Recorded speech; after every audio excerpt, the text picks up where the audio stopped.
আসছে মা বগলামুখী জয়ন্তী। দশম মহাবিদ্যার অষ্টম মহাবিদ্যা মা বগলামুখী, তার সম্পর্কে তো সবাই জানেন। তার ক্রিয়াকর্ম কি, তাকে কেন পুজো করা হয়, তার কারণটা হচ্ছে শত্রু বিনাশ, বাধা নাশ, এই সমস্ত জন্য। কোনো আটকে রয়েছে কাজ, তো সেক্ষেত্রে কথিত রয়েছে তিনি অনেক তাড়াতাড়ি ফল দেন। ইনফ্যাক্ট তিনি যতটা ফল দেন তার থেকে আপনার মন্ত্র অ্যাক্টিভেট করা বা আপনার এফার্ট, আপনার প্রার্থনায় দম থাকতে হবে, তবে তিনি বুঝবেন, তবে তিনি তার কাজ করবেন। এই হচ্ছে মূল কথা। এখন গৃহী মানুষ এবং যারা সাধক মানুষ তাদের মধ্যে কিন্তু অনেকটা পার্থক্য রয়েছে পুজোর। বেসিক কিছু নিয়ম বলে দেবো এবং সব থেকে সহজে কিভাবে আপনারা বলতে পারেন, পুজো করতে পারেন সেটা।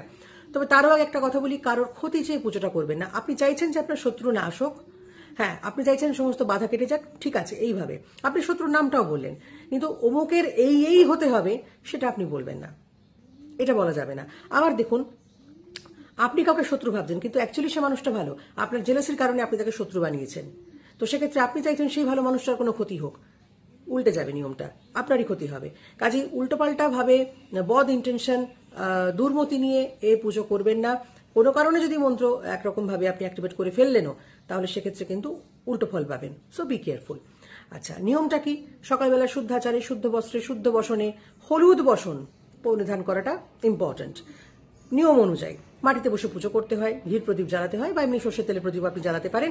হলুদের আধিক্য থাকে, হলুদ বস্ত্র, হলুদ ফুল, হলুদ বৃষ্টি, এই সমস্ত। কিন্তু ধরুন আপনি এত কিছু করতে পারলেন না, তো সেক্ষেত্রে পুজো করবেন না? নিশ্চয়ই করবেন। আপনি মাটিতে বসতে পারেন না, চেয়ারে বসে করুন। আচ্ছা, নিরামিষ খাওয়ার কোনো ব্যাপার আছে? না। আমিষ নিরামিষ, আপনি গৃহী মানুষ, সেক্ষেত্রে কিছু রিল্যাক্সেশন তো থাকবেই। আর আপনার যদি শারীরিক অতটা সুস্থতা না থাকে, সেক্ষেত্রে আপনাদের জন্য সবকিছু রিল্যাক্সেশন রয়েছে। ওষুধ খেয়ে পুজো করার অনেকের ব্যাপার থেকে, সেক্ষেত্রে কিছু খেয়ে তো আপনাকে করতেই হবে। মন শুদ্ধ থাকবে এবং আপনি অসৎভাবে এই পুজো করবেন না, কোনো খারাপ ইন্টেনশন নিয়ে, বদ মতলব নিয়ে পুজোটা করবেন না, এটা ইম্পর্টেন্ট পার্ট। হ্যাঁ, এক্ষেত্রে মন্ত্র উচ্চারণ করতে হবে, মন্ত্র বলতে হবে আপনাকে। এই নিয়ে বড় ভিডিও রয়েছে, সেটা আপনারা দেখে নেবেন স্টেপ বাই স্টেপ, সেখানে সবই বলা থাকবে। আরেকটা কথা, যদি আপনি মন্ত্র বলতে না পারছেন, ইউটিউবে চালিয়ে শুনুন।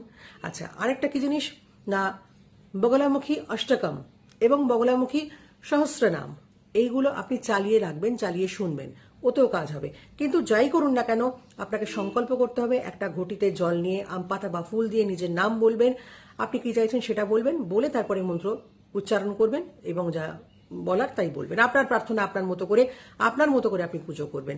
এই হচ্ছে মূল বিষয় গৃহী মানুষদের জন্য। আর নিজে থেকে কোনো যজ্ঞ করতে যাবেন না, ওগুলো কিন্তু অন্য গল্প আছে। সেগুলো করতে গেলে প্রপার ট্রেনিং এর দরকার এবং যারা জানেন তাদের করতে হয়। আপনি শুধুমাত্র কর্পূর, ধুনো এইটুকু জ্বালাতেই পারেন, ব্যাস, আর কিছু না। খুব সিম্পল উপায়। আর বাকিটা জানতে বড় ভিডিও দেখে নিন, ইউটিউবেও পাবেন, ফেসবুকেও পাবেন। ভালো থাকুন।